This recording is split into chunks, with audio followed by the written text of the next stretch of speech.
shoes. Everything she says is truth. If you don't know, now you know. All you ever gotta say is heard that, heard that, heard that, heard that, heard that. Look, all you ever gotta say. What's up, Heard That Nation? Listening in the United States and around the world, you are listening now to the Heard That with Marisa Tigney podcast. If you are watching right now on YouTube, hit that subscribe and share button so you will be in the know of all the latest that is coming up on YouTube, such as this wonderful guest that I have on here. Michigan fans love him. Ohio State fans really love him. He is a huge fan of Michigan. I feel like that he is a Michigan insider for all the details. If you're following him on his social media platforms, all things Detroit sports, as well as the Pistons, Tigers. He is an amazing father, amazing friend. If you follow him on his amazing adventures, and I know I keep saying amazing a lot, but it is, because that's just that's who he is. Nate Lewis, welcome to the Heard That podcast. Thank you. Thanks for having me. Absolutely. Of course, we got to, before we go and talk about all things Michigan and your feeling about this team and Harbaugh and all that, of course, we got to go into some breaking news, which is the AP poll just came out. And, we had a lot of upsets happen yesterday. And I want to get your thought on it where, looking at this poll, of course, we got Alabama at number 1, Georgia number 2, Oregon at number 3, and Penn State number 4, and Iowa rounding out the top 5. Pretty much everybody in the top 10, with the exception of Florida, has one loss, but everybody else is undefeated. Then you have us. We went from number 19 to number 14 currently right now. And then now our next opponent is Wisconsin, who dropped out of the top 25 with a one-sided, lopsided loss to Notre Dame. And then Sparty sitting at number 17 with their overtime win yesterday against Nebraska, with Nebraska basically just handed them the game, in my opinion. But of course, the AP wants to hold on to the golden child of Clemson and keep them at 25. So I didn't know if you took a look at the poll itself, but share your thoughts about some teams that you feel that are overrated, underrated. Did they get it right? I don't understand why Clemson is still there. They haven't performed at all this year, and you let a trash, and that's to be fair, that's saying that lightly, a trash Florida State team take you to the brink, and you're still there. And after you took a loss to NC State, they're not even ranked. I don't understand the love affair with Clemson, but they try to they're gonna find ways to keep them in there, just like Alabama. They the only team I know that can lose late in the season and still make the playoffs, no matter what. They can lose and they can drop like 2 spots. So they'll be number 1. That's lose. If they drop 2 spots. Yeah. What I'm saying? They keep them. And to me, if you lose late, you should be out of it. Agree. It's Alabama, and they have a love affair for Alabama, and they're going to do what they got to do to keep them in there. So give me your thoughts about, so we're going to, Michigan's on the road this weekend, and they're playing now an officially unranked Wisconsin team. We're moved up to number from 19 to 14. Do you feel that it's kind of like set up for failure? I mean, because looking at the line and the wager pretty much of points, Michigan is the underdog going into Wisconsin, having beat that team at Wisconsin, I believe, going on 15 years. Is that correct? Yeah, that's correct. And I've been in that stadium a couple of times, and we never had no luck. It's almost like us playing in Iowa. I remember back in like 2016 when we went in undefeated, and something about Kinnick Stadium is got we got a curse when we go in there. Anything that can go wrong goes wrong. Even goes back to like when we had Junior Hemingway and he caught the ball in the end zone and they ruled it a no catch. Yeah. And we go back to 2016. There's a tight game. I figured we would play them tight. In the half, they would play us tight, and then come out in the second half, and then we'll start pulling away and closing our wheel. Soon off the kickoff, boom, fumble. It's like, oh my goodness, but we got to somehow break through at Camp Randall. Hey, it's got to happen. It's like like you said, we haven't won there in 15 years. Wisconsin is still Wisconsin, even though they're not ranked and they just got knocked out the polls. They're still Wisconsin. They're still going to try to impose their will. They're going to try to run a ball down our throat. I'm not. I don't think their quarterback is good. They don't have a passing threat, but they will run the ball. They still got the 6'6", 6'5", 6'4", 300 310 plus boys on the line. They're going to try to bully. They're going to try to bully ball us. This Wisconsin. That's what they're going to do. So, but I think with the new defensive scheme, you know, if we clean some things up, we get off our blocks and get to the ball, they don't have the star like Jonathan Taylor, Melvin Gordon's that they're used to having. They don't have that breakaway running back, and they don't have Quentin Cephas out there to make the acrobatic quick catches and stuff like that. And a quarterback, he's just not accurate.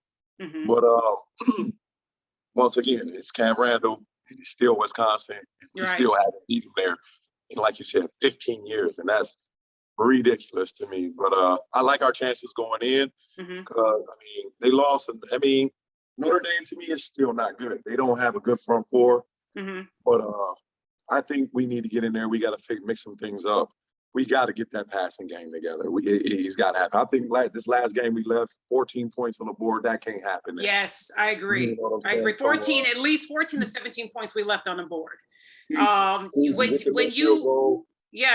When you look at the past 4 games, well, one stat being that we haven't trailed, you know, our guys haven't trailed in any of the 4 starts since 1973. Shout out to everybody born in the year of 1973. Holla at your girl. Great year. And which is fine and everything else, but it had to be frustrating when you're watching this game and the load of talent. I mean, Hassan Haskins, great running. Blake Corum, great running. But over and over again, it's like wash, rinse, repeat. They're running the same exact play over and over again.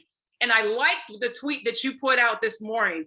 And that's one of the reasons why I appreciate following you, because you're basically gonna tell it like it is, and you're basically classified as Mr. 100. So yeah, I love my team.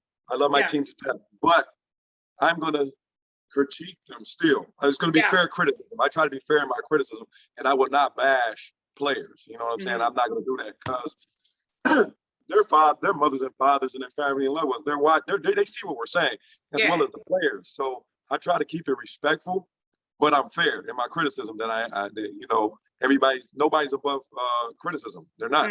Even myself. Let me read this for everybody that's watching and listening, because I think that I agree with you on this, and you got a lot of love for what you said. I mean, people had to like take a pause and realize, yeah, he's being truthful right here. After looking at the game this morning, this offense is looking more and more like the offense Jim ran in San Francisco with Kaepernick. Same pistol offense. If you don't believe me, go back and look at the tape. Don't need to look at the tape, because that is 100% accurate. Even though I did go back and look at the tape, and I'm going, that is so true. And even going back to the days of when he coached at Stanford, same exact thing. And I'm just going, when do you mix it up? When do you spice it up? When do you realize, okay, some of the time it's going to work, but not every play we're doing this over and over again? If you got the right quarterback in that system, we become super dangerous. But Cade doesn't have the legs for that. You know what I'm saying? Because there was a few times that I seen that we actually ran the ball up the middle, that the end was just crashing hard. And it's like, why is he not keeping the ball? Is it the design read, or is it just a straight give and go? You know what I'm saying? Again, you know, if he would have pulled that, sometimes he had at least 5 to 7 or 8 yards of green grass in front, because the ends is like, are we actually reading the ends, or is it just a design run? And that's, if you go back and look at the tapes, even if you look at Baltimore, you look at the game right now, where Baltimore is playing Detroit, they're running that exact same offense. Clap, turn, give. It's the same thing, but the only thing back with the 49ers where you ran is you had somebody with deadly legs. You know what I'm saying? So you had to respect Kaepernick, and just like you got to respect Lamar Jackson. It's the same type of offense. You know what I'm saying? I don't understand how people don't see it. All you got to do, like I said, all you got to do is go back and look at the tapes. It's the same type of style of offense with a couple variations here and there, maybe, but it's the same stuff. And we just have two-headed monsters that with Haskins and Corum, that we can pull it off. If we had a quarterback that can actually run, oh my God. Yeah, exactly. If we had Haskins and Corum, like you said, but we had the speed of Shoelace, Oh my God. You know what I'm saying? And I thought about that after rewatching the game when I got home from work at 2 a.m. in the morning. And I'm just like going, God, there was just so many missed opportunities in the second half. Like, what happened? And immediately I thought of Denard Robinson. I'm like, boy, if Cade would have had that kind of Denard Robinson speed, easily. You have to respect the run. And then not only that, you can run so many pass options off that because everybody's going to get sucked into the run. And then next thing you know, boom, boom, boom, boom, you passing like yesterday. They ran cover two with two highs. They disguised it as the cover two with two highs. Yeah. But at the snap, they ran the safety down into the box. If you play action the tight ends are wide open. That middle of the field behind them is wide open. And we were doing that in the beginning when we hit Eric Hall a couple times. He was wide open. He turned around and it was like green grass. And we never went back to those plays when we had Roman Wilson and Junior Hemingway coming across. Them are the type of plays that we needed to do. Yeah. You know, so it wasn't a too high because I think people was trying to they looked at the Washington tape and they tried to mimic what Washington was doing, but trying to stop the run at the same time. So they came out with a too high look, but at the snap, they run that one safety down and they was running cover three. Right. You know, and then if you have heat coming like that, them tight ends and running backs are going to be wide open because there's nobody out there to guard them. And if you use like somebody like Eric Hall to come back behind those, man, it's wide open. But we kept trying to force in the middle. And then it wasn't to the end of the game when we ran Blake Courtney to the outside. It's like, it's wide open. Yeah. I'm like, whoa, what are we doing here? You know what I mean? It's like, It's just like you have that point where you're like, okay, I'm going to let the coaches coach because that's what they're in a position to do. That's what they're getting paid to do. But some of those calls was just head scratchers to me because I'm going, okay, it worked effectively well in the first half. Cade was throwing, looked amazing, 164 yards. I don't know if they was like fed Benadryl at halftime or something, but it was just like nil. I don't know what team came out in the second half, but it wasn't that same team in the first. And then another head scratcher is we had one first down. In the second half. And the other first down came on a penalty. That's unacceptable. We can't go into Cam Randall with that. You go into Cam Randall with that, man, and we're going to get ran up out of there. You know, because, I mean, people, now I'm going to give Rutgers some credit. They're a scrappy team, you know what I'm saying? But we should have been ahead of them more than we was, and we let them back in the game. You can't give teams like that any type of momentum, and that's how you end up being in close games. And then, and the people say, well, the defense played. Well, the defense was out there the whole second half. I don't care if you the 2000 Ravens, or the 85 Bears. If you out there all game, you're gonna give up plays. You're gonna give up plays. You're tired. I mean, I feel that they're doing a good rotation with the linemen and stuff like that. But you know, you can't be out there the whole game, man. The offense job is to protect the defense. Right. You know what I'm saying? And we didn't protect the defense at all in the second half. I agree. We were just so lucky that we was able to make a big play at the end to preserve the win. But hey, we was one play away from going into overtime. Agreed. And that was like nerve-wracking. But I think I want to expand on that a little bit because Harbaugh's had this team for 7 seasons, and then before him was Hogue. And I think the thing that we keep seeing a trend on is that the quarterbacks that are selected to be starters, they sound great. They sound like they're going to be amazing. They get hyped up and, we see the numbers and they're 4-star athletes or 3-star or whatever, and they come in. What is it with Michigan when week by week, us as fans and people that are watching this team, we just get so nervous about the QB that we don't have that, oh yeah, this QB is going to go in and just kill it, and they're going to own the game, and they're going to throw their passes, and they're going to be complete, and they can run, and they got legs, and they making the smart plays. But every single year, and I don't know if you feel this way too, where I'm just like going, okay, here's Wilton Spate, here's, Shoelace, here's, Cade Cunningham, here's Joe Milton for the beginning of, COVID year, but then he just fell off the radar and now transferred to, I think, was it now Tennessee? And just, why is it that particular position, I feel, why is it that we just get nervous every single time when it comes out to the QB, that we're not getting that QB on a consistent basis? And I hate comparing it to an Ohio State where they've had pretty much their QB dominance every single season? It's to me, I think that's been our Achilles heel is the quarterback position. And to me, we've only had really one good quarterback to me that was efficient through the Jim Harbaugh era, and that was Jake Rudolph. Mm-hmm. You know, Shea was good too, but he was just the inconsistencies. You know what I'm saying? And I think he was too short. You know what I'm saying, for the offense. And he came in, we was trying to transition and everything.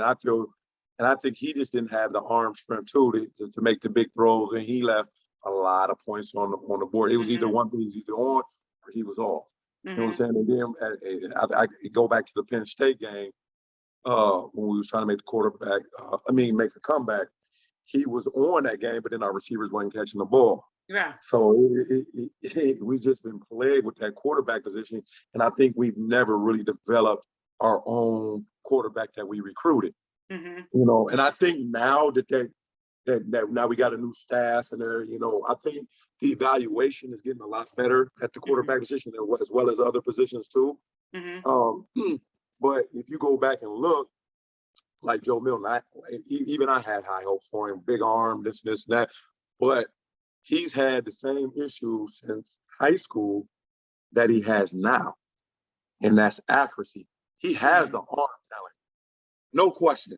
But if you look back at his stats, he would never was over 50% completion rate in high school.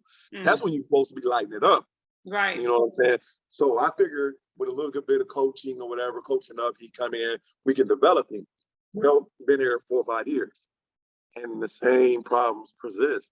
I think he relied on his arm strength too much and thought he could just outthrow defenses, and you can't do that. Mm-hmm. You gotta have some accuracy. He's another one that left a ton of points on board, and then he transferred, goes down to Tennessee, and the same things persist. You cannot overthrow pitch and catch balls. You just can't. You know, it's like you got to play catch. I don't know if he just don't have any. I don't think he realized how strong his arm is. You know.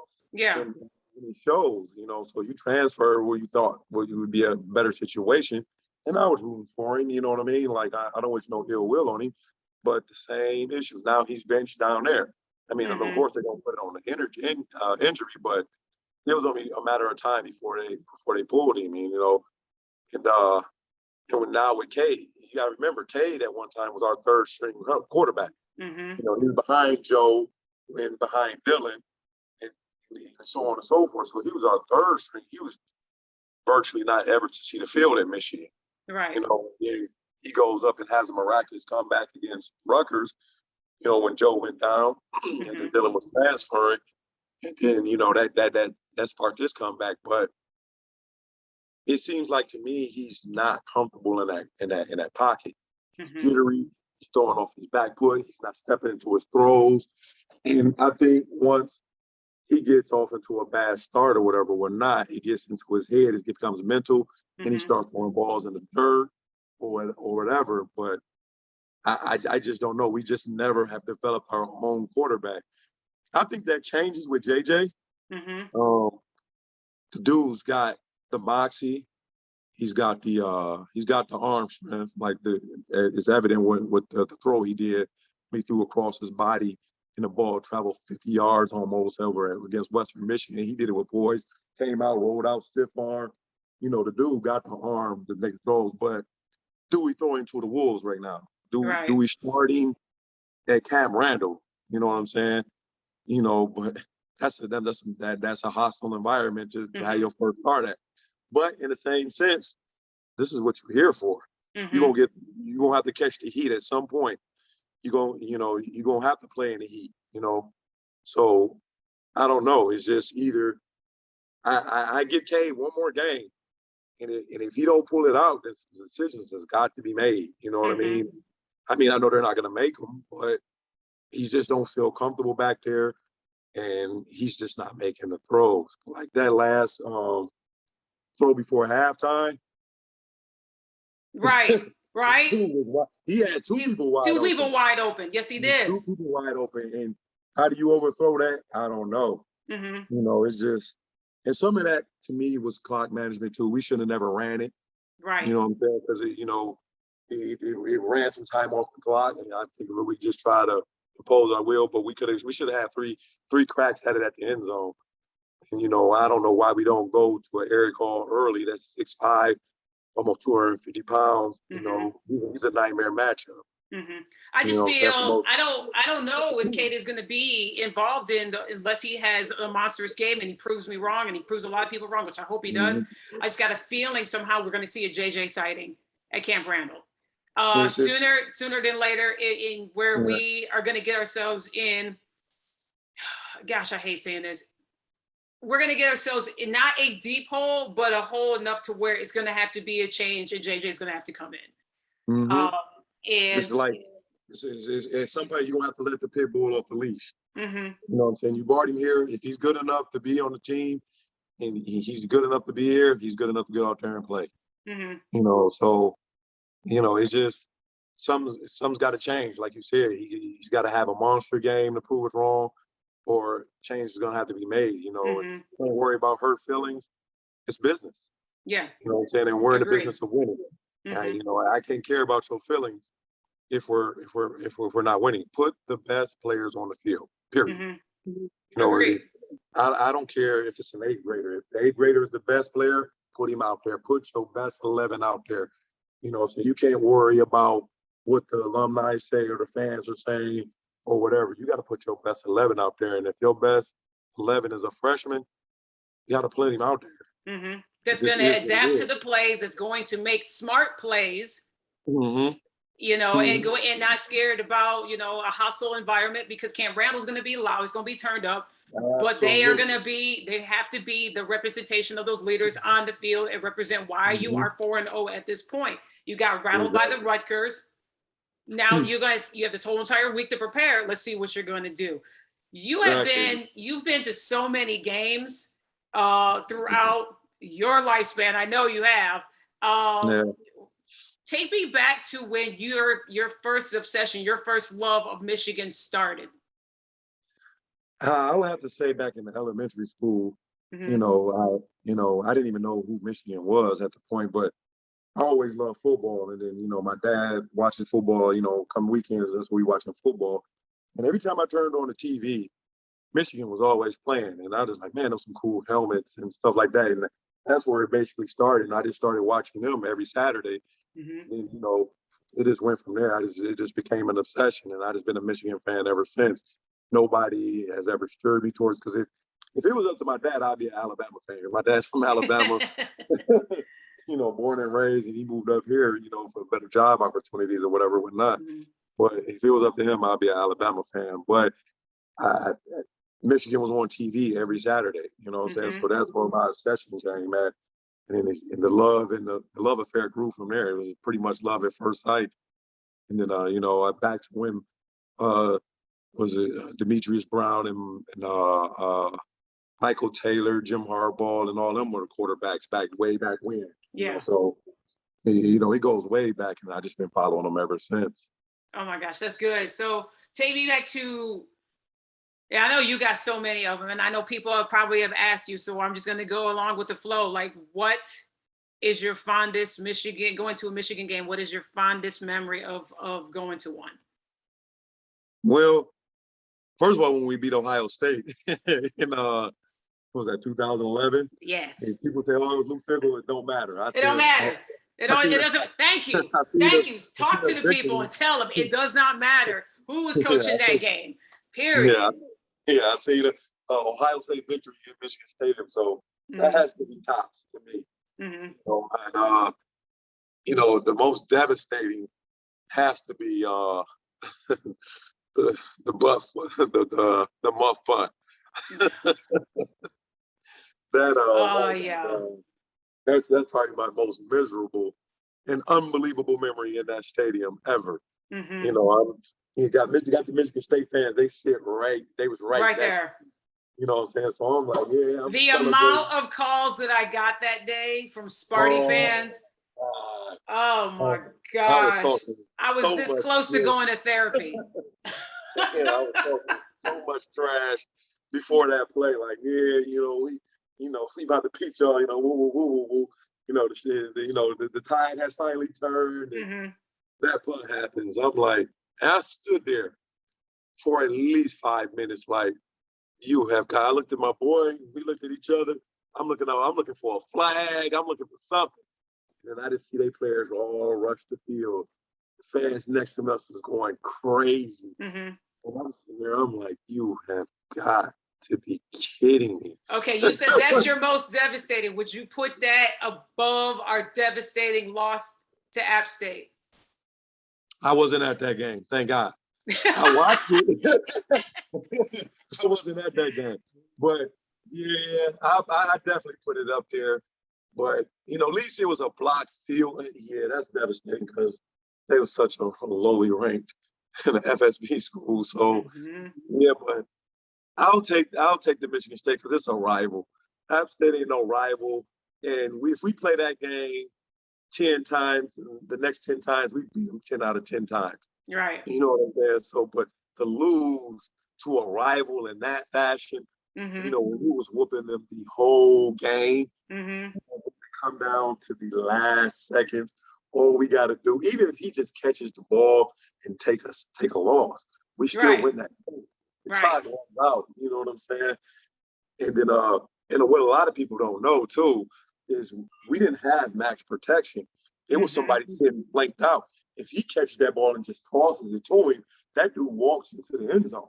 Right. Game over anyway, but to muff that punt ain't fair. I don't know what Blake O'Neal was thinking for trying to even kick it when all the people was coming at him. It's just at that moment in time, I remember that precisely because I was we were all watching the game. I had some Michigan fans that I was attending to at a restaurant because I was a manager at the time. And I was working in Columbus, Ohio. Oh, of course, my God. all the rest of the other side of the restaurant, you hear them all cheering. And then the people that I'm with, we're just like mad devastated. And I had a server come around the corner and I said, you say anything to me, I will fire you on the spot. Don't you say. I'm like, you better turn around. You better go give your table some refills. Don't you come at me and make fun of my God. When being a boss comes into play. Yes, exactly. I had to pull that card. I never pulled that card, but I had to pull that card that day. Yeah. When you look at this team and you look at the 7 years that Harbaugh has done and so far has not beaten, obviously, Ohio State. Even if he goes and we end up doing very phenomenal the rest of this season, then we get down to where we play Ohio State and unfortunately take an L. Fans are funny on Twitter. I tell you what, and you've seen it where, one day they're up, next day they're down, fire everybody, hire everybody, give everybody a raise, start this person, that person, all that. And they're just absolutely funny. Like Michigan Twitter is the most bipolar, up and down, like the stock market fan base I've ever seen. And I'm sure that you agree with that as well. Oh, absolutely. They go and they win every single game. Unfortunately, take another L, another L in Jim Harbaugh's season. Do you see the season as a failure? If we don't beat Ohio State? It's always a failure if you don't beat Ohio State. I mean, in my opinion, it's always a failure if you don't beat Ohio State. Because we can go 0-11. If we beat Ohio State, everything's forgiven. Everything's forgiven. But, this year I think we have a legit shot. Because I feel that there's a lot of things going down there in Columbus. I don't know what, but they do not look like the Ohio State in previous years.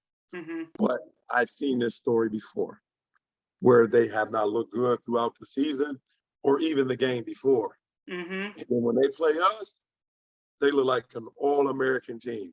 Right. We can go back to 2016, which was probably that loss still leaves a sour taste in my mouth. Still. Sour, because we were whooping them the whole game. And I feel like if we don't fumble that ball at the 1 yard line, that game is over. It's over. The crowd is out the game. The players is out the game. We walk up out of there. I feel like towards the end, we played not to lose. You know, we got too conservative instead of doing what we was doing the whole game. Mm-hmm. And then we put it in our defense hands because we had a great defense that year to win the game for us, instead of just putting our foot on their neck and then just keep going and pounding them and pounding them and pounding them. And then 2018, I want to say, Mm-hmm. where I thought this was our best time to beat them. And then they must Oh, the revenge tour. Yeah, the revenge tour. And I bought one of those shirts too, a shirt and hoodie, which I would never You wear did? again. Oh, Yeah, I bought it to the hype. I bought it to the hype. I figured we pull this off, man. These shirts are gonna be magical. But yeah, I bought into the hype. And I would never do that again.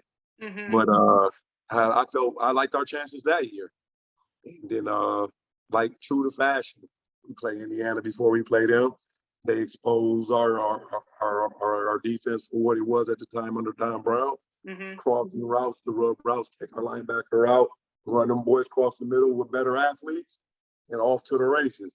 Right. Never in a million years would I have thought they put up 62 points on us. Never. 62 points on our great defense. And that just like, at that moment, I was like, Don Brown got to go. Mm-hmm. At that moment, I'm like, he has got to go. Because he would not make no adjustments. He stayed stubborn. They kept lighting us up. And I was like, wow. Hey, and imagine me having to go to work to that next, on Monday. Yeah. I was at a loss of words for that. Mm-hmm. I would have never in a million years expected us to go out like that. And that's my case in point when it comes time to play Ohio State. It's just it gets turned to a whole new level. Mm-hmm. So I don't take how they're playing now and equate that to us beating them later on in the season, because they usually get better as the season goes. Right. And it's still early. So, and they still got some athletes down there. So it's just I'm just taking things a game at a time, because we got to do defense. We got a young defense, got a young team. Mm-hmm. And we trying to get the players to fit our scheme, and it's going to take some time. So, but I like the direction we're going in. I will give them. Yeah, that. I was gonna ask you that next. I do too, because I feel that the coaches that were and the coaches that are present now, for some reason, and you're there most of the time because you see it live, and then I'll be there in the next several weeks when we play Northwestern. Okay. When you look at the vibe, and I'm looking at that's on television, when you look at the vibe on the sideline and you're looking at the players and how they are, that's the first time in a long time, going back to the first game of this season, I'm seeing the coaches and the players in sync. Like body language tells a story, and that body language on the sideline, even if they have their struggles or missed opportunities or everything else, those players are dialed in. And that's the first time I have seen that in a while. What's your thoughts on that? Well, I think in the past, we had a few cancers in the locker room. I know who they are. I'm just not going to say who. You know what I'm saying? But we had a few cancers in the locker room that was, their energy and their vibe was affecting the whole vibe of the team. And I felt like with the coaching staff that a lot of players didn't vibe with the old staff that they had in place. Right. And I like how he got younger and he got coaches that can relate to these kids. And that's important. The old school style of coaching, that shit is out the door. It don't work no more. It's done with. It's done with. The way I came up playing the game, the coaches are up in your face, and to motivate you. These kids are not like that. They're not cut from that different cloth. They get motivated differently. And I like how we got younger and we got coaches that can relate to these kids, and in return, the kids are responding to the coaching. You can see it on the sidelines. You can see it within the team. It's like they're together. They love each other and they love playing for each other, and they'll run through a wall for each other. And you can see the energy on the sideline. Everybody is for one common goal, and that's team. You know what I'm saying? And you can't ask for a better nucleus than that and I credit that to the coaching staff. The kids, they're playing music at the practices and stuff. It's a give take situation. You got to give the kids what they like, and in return, they got to accept the coaching. You know what I'm saying? So when you get those two together, and the kids like the coaching, they'll run through a wall for you. If they don't like you, they're just out there just going through the motions, and they're not going to respond, or you're not going to be able to motivate them because it's like, oh, here we go again, this and this. But not saying that all the players should like, the coaches should, players should like the coaches or whatever, whatnot. But if they can respond, it got to be a give-take situation. You got to give a little to get a little. Yeah. So if you give a little in order to get the response from the kids, that changes the game. It changes it. You know what I'm saying? So I'm loving the direction they went younger, and the energy is there, the vibe is there, and the kids are responding to it. And they make mistakes, and they're not getting down on themselves. They're being coached up. Right. You know what I'm saying? That's key right there. They're being coached up. Yes. Yeah, and another interesting fact that people ain't paying attention to, we haven't turned the ball over. That part. We haven't turned the ball over. When is the last time that's happened? Right. It's been a while, so we being more careful with the ball. You know what I'm saying? And the defense, I like the direction we're going into the defense. We're not being as predictable. They're getting a nice rotation in. And I'm liking what I'm seeing out of some of these young players. I don't know if people is paying attention, but Chris Jenkins, yes, he needs to play more. Yes, he does. Clearing off the ball, he's getting off his blocks. He needs more playing time. Aiden Hutchinson better start making some room for some hardware, because he better be getting the recognition as far as awards, because that kid is outstanding. Yeah, he's playing with a high motor, and I'm loving what I'm seeing from him. He's becoming unblockable. He's averaging a sack a game now. The only thing I can see he can tweak, he can add a few more moves to his arsenal, which he has done. But you know what I'm saying? As we get into the meat of the schedule, you're gonna have some bigger, stronger, and smarter tackles and tight ends that we're going up. So he's gonna get chipped more, and he's gonna get doubled more. So what can I would like to see him counter some of those things. And I think he will. I know him and his dad sit down and they break down film. He comes from a good pedigree. So I think he plays great attention to detail, and he's all about improving and getting better. David Ojabo, I liked him. That kid got a great bend. You know what I'm saying? So I'm liking what I'm seeing. And then Ross is playing good. And I don't know what his exact injury. I think I'm hearing he had a little stinger. He did. Okay, so he came out, but he's been playing good, filling the gaps. N'Keal Harry-Green's playing good. I like what I see out of Junior Colton. Big kid, fast kid, still young and a little raw. You know what I'm saying? Sometimes he's quick for his size. That's what would impress me. Yes. And he loves the contact. He loves filling the gaps. But he's young, and I think he can clean up some things, parts being too aggressive. You know what I'm saying? But I like it. If you're gonna make a mistake, make a hard mistake. Make it an aggressive mistake. But the future looks good with him. I'm liking what I'm seeing with him. And who else? Who else I'm thinking about?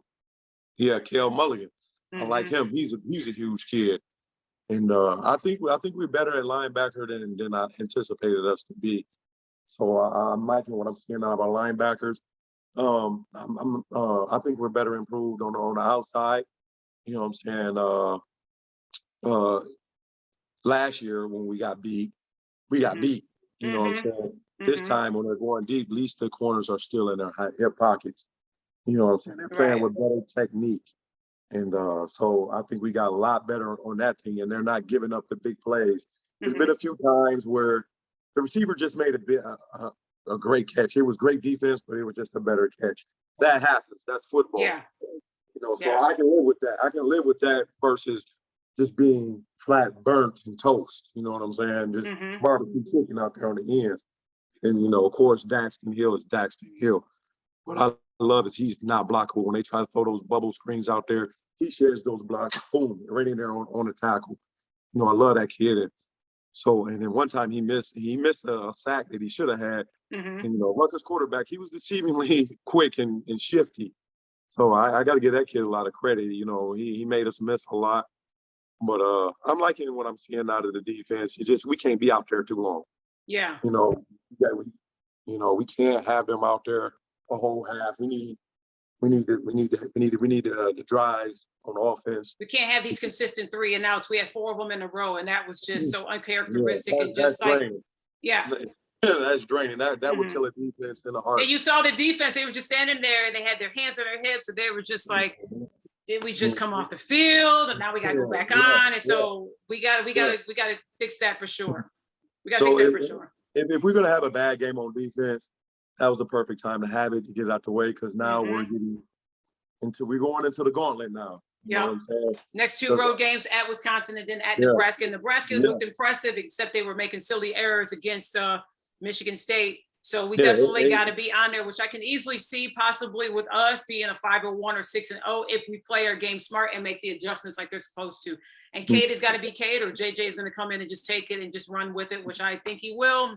But you know, Cade had said at the press conference yesterday that he's got to handle the ball better and do better decision making, which, you know, you say it, but now we need to see it. Yeah, we need action. You know what I'm saying? It's like you being in a relationship and you're gonna keep telling the girl you're gonna take her out, you're gonna do better, and you don't do better. Eventually, she's gonna leave you, and that's where we're at. You know drop that gem. You know? That gem right there. There you go, right there. I like that. And I like the energy that's going not only with our football team, but also our basketball team. Juwan Howard coming in and making a statement. And I admitted it, and I sent him a tweet, and I was surprised he responded. And it was started with the words, "I'm sorry, I doubted you." Because you doubted him? I did. I slightly did. Wow. Not because of, here's the thing, not because of experience, not because of head coaching experience, because we've seen, and you watch sports, you know, all of your life as well as I have, where we've seen first-time head coaches come in and completely take a program and turn it all the way around, and you know, and got people eating crow. I was one of the ones eating crow with Frank's Red Hot when it came to Juwan Howard. I knew, you know, and I was like, okay, he's going to do decently well with the people that we have. But he blew me away of what he did with this program for one reason only. Every single one of his players, all of them dialed in. All of them dialed into what he was saying. All of his coaches that he put in, and shout out to Sadi. Sadi's from my hometown, Lansing, Michigan. Sadi, Coach Washington. Phil Martell is on the staff, and as well as other coaches.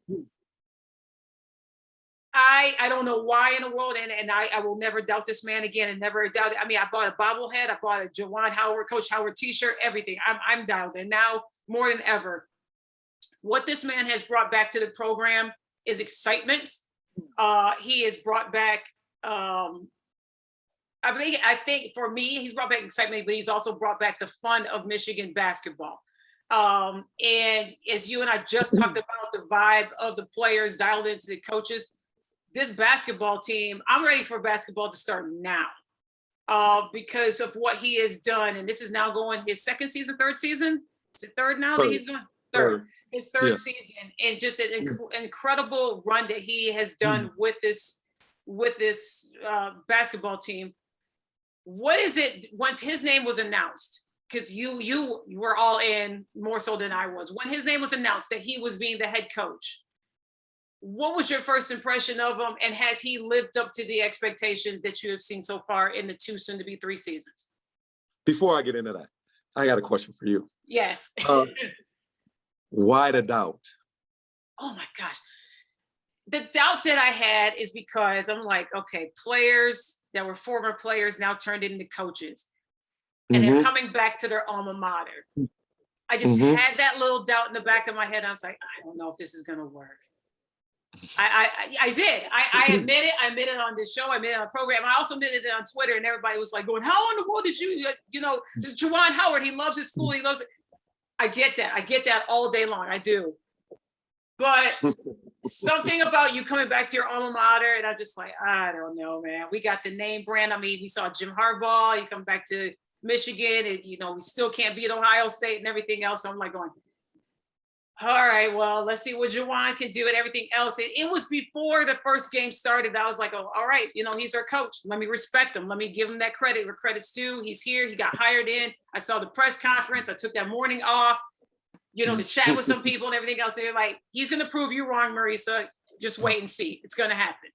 All right, I'm in. I mean, you know, he'll change my mind, everything else. But I regret that I had that doubt. I really, really do. I regret that I wasted that amount of time, not for long. And like I said, it was before the first game of the season tipped off in the first season that I had that doubt, and I regret that. And I'm Coach Howard all the way. But you were Coach Howard all the way from jump. So it's funny how because I got a chat group that I'm in with a couple guys that we are big Michigan buffs, and my boy, better known as at Zeke B Print on Twitter. And, oh yeah, I've seen him. Yeah. And then Black Engineer at It's Swim. So when Beeline first said, you know, that he was going on to coach the Cavaliers, Zeke was the first one that brought up Howard's name. I was like, wow. And then he was the first one to take to it to Twitter. And then I followed up with it, like, go get Juwan Howard.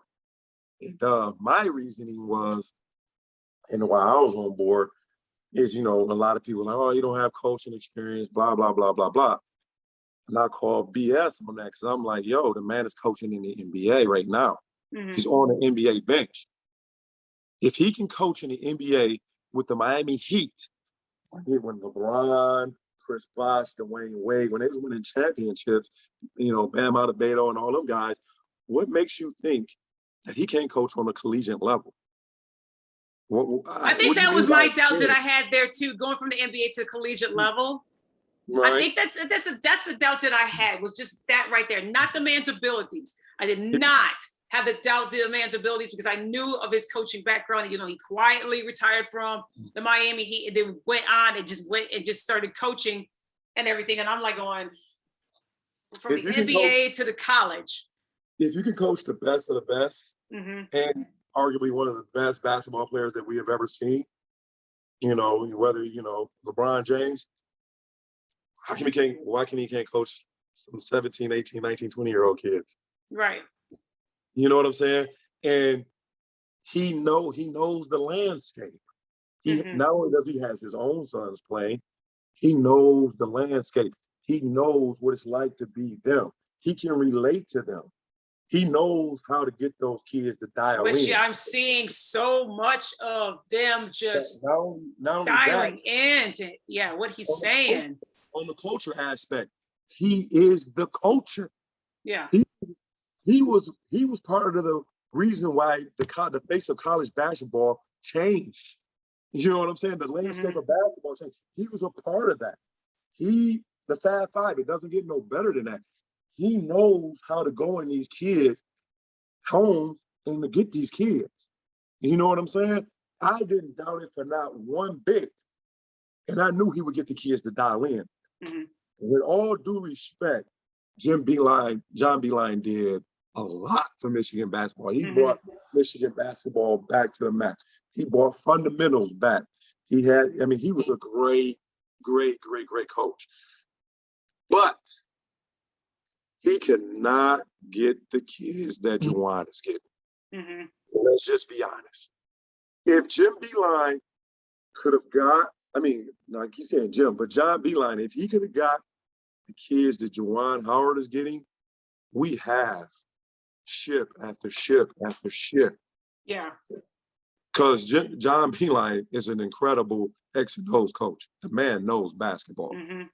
You know what I'm saying? So he's gonna and his style of offense was so complex.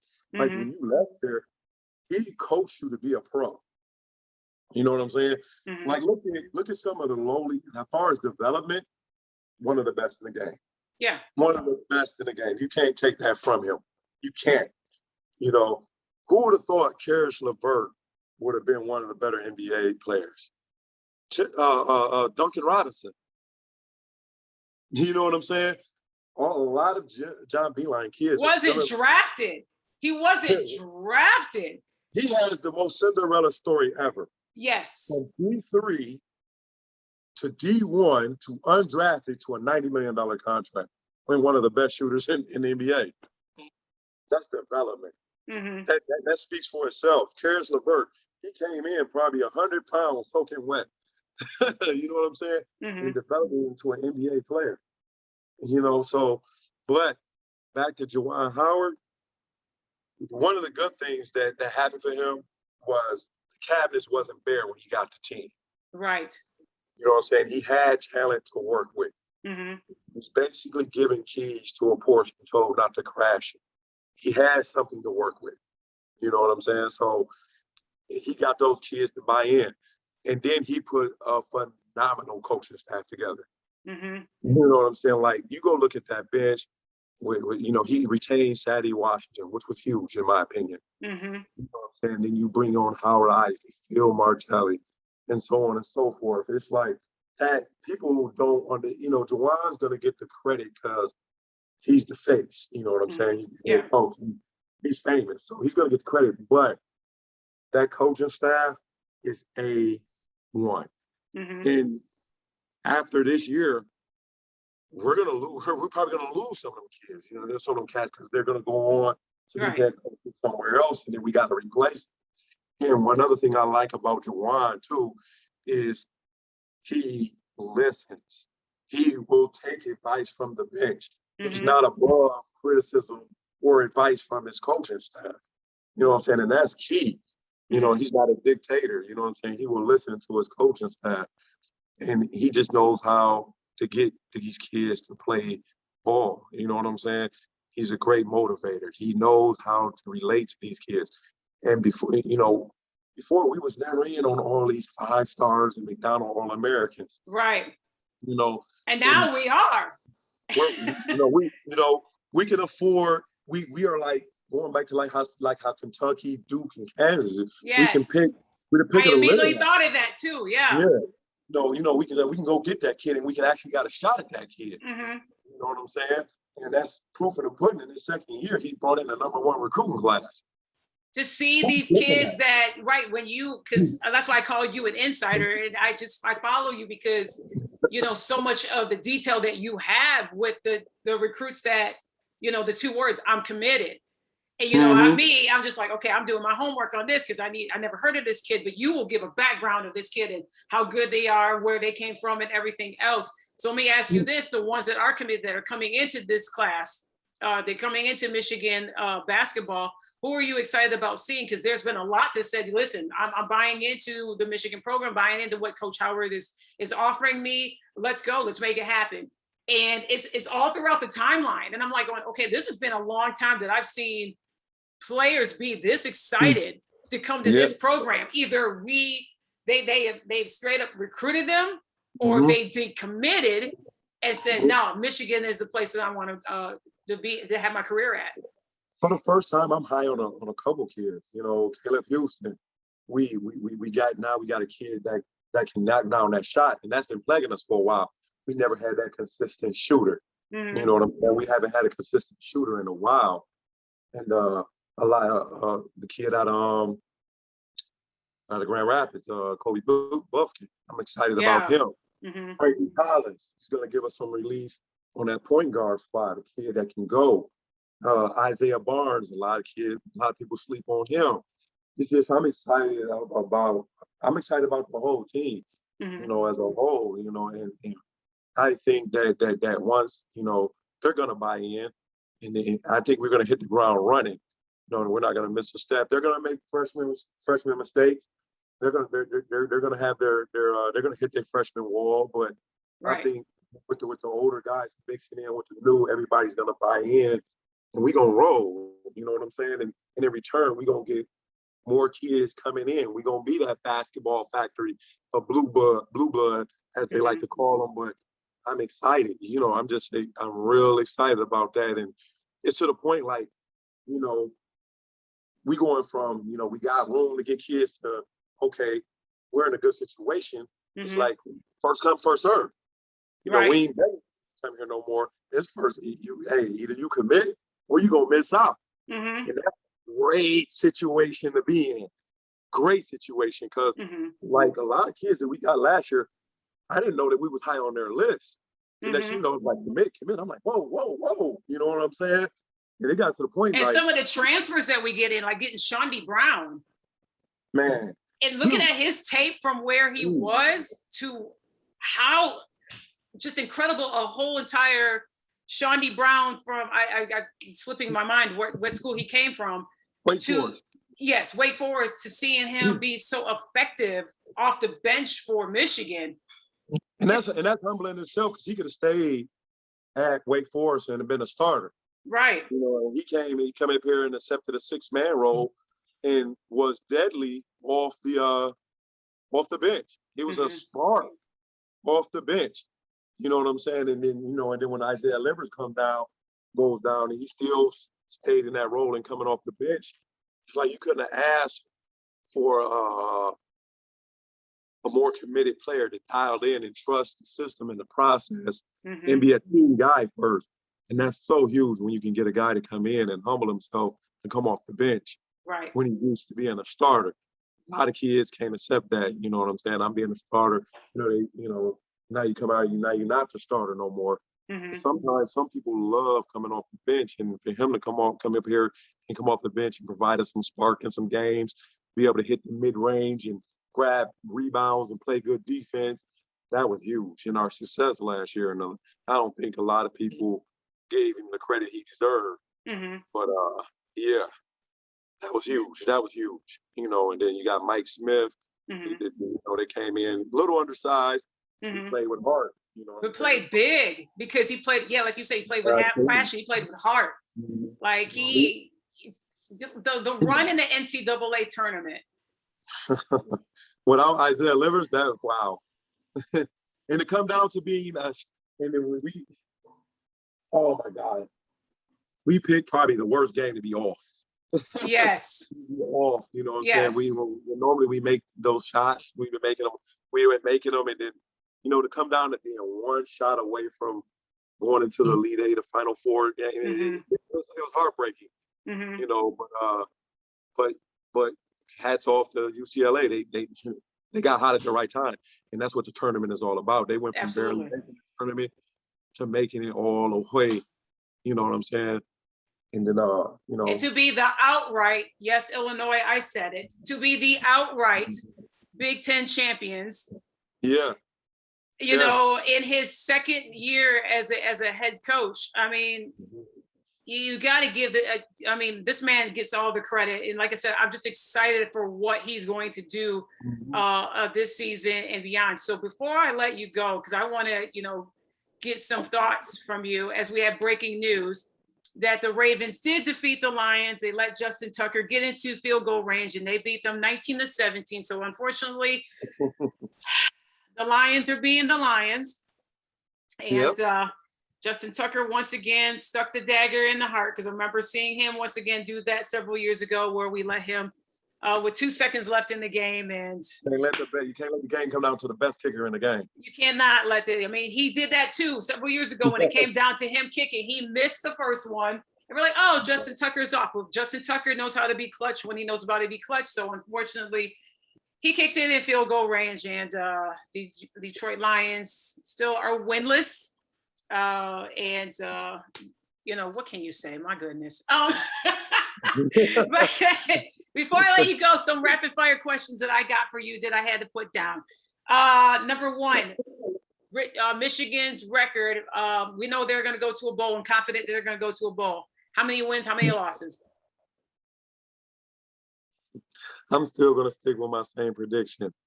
I see 10 games. 10 games. It's doable. It's doable. Okay. 10 games. 10 games. Okay. I actually got a bet on that too. So Ooh. I'm almost to the 500 mark. I'm almost to the 500 mark. Okay. Okay. Do we beat Ohio State this year? That's got to be a question I need to be asked after this coming weekend.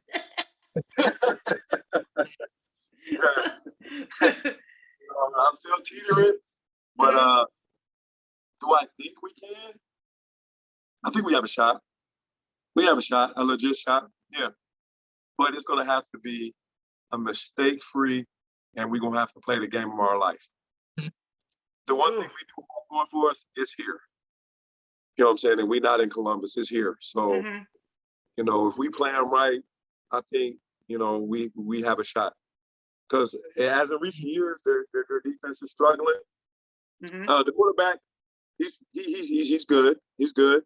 And their receivers are good, but they don't have that dynamic running back. He's good though. I'll give him that. But I think we've been pretty stout and good against the run. I think we can hold them up and run, but can we stop the pass? That's what I'm afraid of. You know what I'm saying? If they start blowing our corners out, or they get behind us, it could be a long day. You know, it's gonna be one of them games though. We got to jump on them. We got to jump on them quick. You know what I'm saying? We got to get to the quarterback. We got to put pressure on the quarterback. If we don't get pressure on that quarterback, try to make them, you know, one-dimensional, it's going to be a long day for us. A long day. And, you know, they got to play with some emotion and heart. They got to play out of this world. But I feel that we do have a shot. But like I said, this weekend will tell me everything I need to know. I hear you. Under Juwan Howard for Michigan basketball and under Coach Harbaugh for Michigan football, which one of these coaches do you see winning a national championship first? Oh, Juwan Howard, easy. That's a no-brainer. I think as far as football goes, we're heading in the right direction. I love the direction we're going in. I think once we get the defensive players for our system and we clean up some things on offense and get that quarterback, JJ, in there, I think we'll be okay. You know what I'm saying? I think losing Ronnie Bell hurt big time as far as the receiving core because he was going to lead. He was up to some big things. He looked at real good. Shout out to Ronnie Bell. I hope he comes back next year. I really do. Yeah, and it was unfortunate because I love the kid. He's a good kid. You know, we was going to the same barbershop, and I had the pleasure of talking to him one-on-one. And it wasn't about football. It was just about life or whatever and his experience being here. And that was another kid I was high on coming in. And that's one thing about me when I see kids that we get recruited. Oh, it's a two-star. I don't look at the ratings. I look at the film. There you go. I look at the film. And the film will tell me, like, a lot of these kids are high, people are high on as far as kids like the high 4 stars and 5 stars. They're really not that good and they're really not playing nobody. Seriously. You know what I'm saying? That's why I like about the new commit, Mason Graham that we just got. The kid puts film up and he's putting in work against some of the top teams in the country out there in California. And he's putting in work. A lot of these kids film, they're playing Sisters of the Poor. And you know what I'm saying? They highlights against lowly ranked teams. That doesn't impress me. Well, I want to know what you're doing against top competition. And that's what I look for. I see the teams who they're playing. I can look back and look at that team's record and who they're playing. And if they're getting blew out by 30, 40 points against everybody they're playing, of course you're supposed to average 10 yards or a million sacks against those type of teams. I'm looking at your competition. And then one thing I stuck out about Ronnie Bell, Hassan Haskins, and all of them, when I seen them play, I seen them being consistently good over and over in the plays they was making and the type of athletes they were. I'm just like, dude, we got something in this kid. And it wasn't until when he broke out against the Nebraska game. Oh, yeah, Ronnie Bell. Oh, Hassan Haskins. I'm like, dude, if you went back to the tapes, you would have seen these kids was good. They were just lowly recruited. That's all it was. You know what I mean? You know, a lot of people don't know Hassan Haskins ran for 2,000 yards in high school, his senior year. You know what I'm saying? And Ronnie Bell was runner-up player of the year in Missouri behind Hassan Haskins. And these kids don't get, because he didn't have the breakaway speed or he didn't have this and that. They don't get recruited. Come on, man. And that's another thing I like about this new staff too. They're finding the diamonds in the rough, and we're getting in on some of these kids that flew under the radar because they wasn't able to camp due to COVID, which has probably played in our favor too. Because there's no way Mason Graham should be a 3-star. Had he been able to camp, he's a high 4-star, easy. Oh yeah, easy. So there's no way he should be getting his best offer should be Boise State. So. I just like the trajectory where we're going as far as football. We're heading in the right direction, and we're in on some of the kids that we would never be in before. And as far as basketball, speaks for itself. The ceiling is out the roof. Yeah. Out the roof. We're getting the kids. You know what I'm saying? So sky's the limit. Sky's the limit as far as that goes. You couldn't ask for a better transition in basketball, period. So I just love the direction we're going in as far as basketball. And I'm gonna try to get to more basketball games. The only thing is, it's during the work week. Right, of course. And especially the ones that you want to see is during the work week. You're like, man, and then why is it late at night? Right. Not only is it not fair to us as fans, they got to get up. It's not fair to the kids. Right. They got to get up and go to class, and they got to go to practice. You know what I'm saying? So like, sheesh. Well, I mean, that's why I call you, and you call yourself Mr. 100 because you just keep it real, and I appreciate you coming on the podcast. How can people stay connected to you? Where can they follow you on social media? On Twitter, I'm at Nate Lewis 77. Instagram, same thing. That's where I do most of my talking. Instagram and Twitter. I'm on Facebook too, Nate Lewis on Facebook, but I use Instagram and Twitter for the most part. So that's where you can keep up with me on social media. Y'all need to keep up with him, whether you're a Michigan fan, Detroit sports fan or not. Gotta accept the truth. You know what I'm saying? You can be a fan and be critical. Right. You know what I'm saying? It's not gonna always be positive. It's not gonna always be bad. There you go. But you got to be able to keep it real. It is what it is. And I just try to be fair. To the program, to myself, to the fans, and to the to the sport. You just got to be honest, and that's what it is. I'm not always right. You know what I'm saying? So I'm wrong, and I can admit when I'm wrong. It's just my opinion. You know what I mean? And I just love. Listen, I'll give you your flowers. Most of the time, you're pretty dang accurate. I've gotten lucky with the information that I get. Yeah, you're pretty dang accurate. What you post is not, just a crapshoot. Like you're not shooting it from the hip. It's just I can get away with more things than your Sam Webbs and stuff. They know the same stuff that I know. Yeah. You know what I'm saying? It's just they're journalists. You know what I'm saying? And they got a chain of command they got to go through. And me, I'm not tied to nobody, so I can say what I want. You know what I'm saying? With no backlash. They got more information, or just the same information as me, and they probably talk to the same people I talk to. It's just I'm not committed to nobody, or nobody's paying my salary. You know what I mean? Or it's not my main job. It's just something I like to do. I just like to follow, and I just love the game, and I like I just like talking about it, and getting people's opinions. And I take a lot of other people's advice, but we all get the same information from the same people. It's just I'm not held to a certain standard than they are. They got to be more. I can afford to be wrong and not be crucified. I can be crucified, but they can be wrong, and they can't be wrong. It's cost them their job. You know what I'm saying? They gotta back sources and all that stuff. But we getting the same information and stuff like that. So it's just I'm allowed to say more than they are. Yeah, well, I appreciate it, and I need you to keep it 100 as you always do, Nate Lewis. Thank you so much for coming on the podcast. I appreciate it. Thank you for having me. I appreciate it. It was a good time. Absolutely, everybody. Thank you so much for joining in today. Be good to one another, and as I always end the show, take care, stay safe. We out of here. Peace.